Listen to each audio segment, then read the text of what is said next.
এটা কেমন নেবো কাকা? এটা মাছ ভালোই। ও এটা তোমার ধরনের মাছ।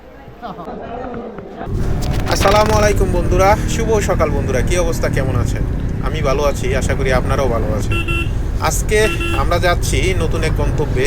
আমাদের আজকের গন্তব্য হলো ইলিশের বাড়ি চাঁদপুরে। চাঁদপুরকে ইলিশের রাজধানীও বলা যেতে পারে।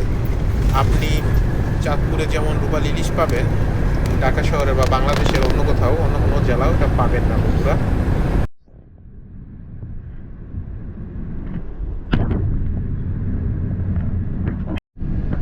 দেখা যাচ্ছে না বন্ধুরা। বন্ধুরা, চাঁদপুর জেলাটি নামকরণ করা হয় 1985 সালে। চাঁদপুরকে জেলা হিসাবে ঘোষণা করা হয় এবং চাঁদপুরের জেলার নামকরণটা পূর্ব থেকে আসে।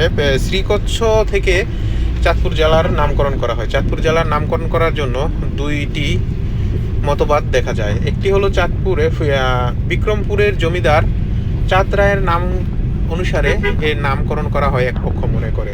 অন্য পক্ষ মনে করে যে চাঁদপুর শহরের কোরালিয়া নামে এলাকার চাঁদ ফকিরের নামে চাঁদপুর শহরের নামকরণ করা হয়েছে। চাঁদপুর যাব এবং চাঁদপুরের বন্ধুরা আমরা এখন এসে পড়েছি চাঁদপুরের ইলিশ ঘাটে। সেখানে আমরা কিছুক্ষণ ইলিশ দেখে চেষ্টা করেছিলাম কিছু ইলিশ কিনে।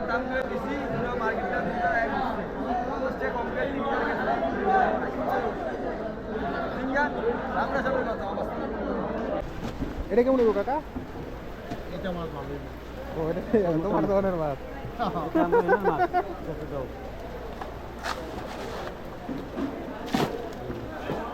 তুমি কি হাত দিবি না? তুমি কি হাত দিলে করাতে মতো হেয়ালি গো।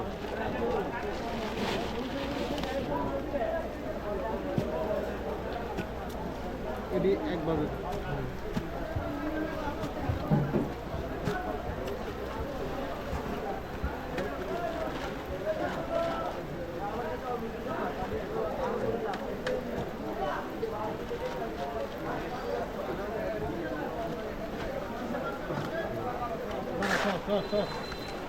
বাবা রাখ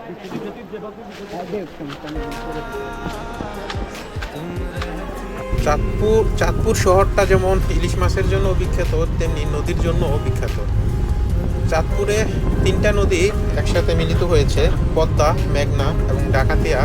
এই তিনটা নদী চাঁদপুরের শহরের শেষে মিলিত হয়েছে এখানে। তো এখানকার বিকেলের পরিবেশটা আসলে মনোমুগ্ধকর। Fall all over me, you and me is destiny. Girl, we ought to be flying free. Yeah, this ain't no fantasy.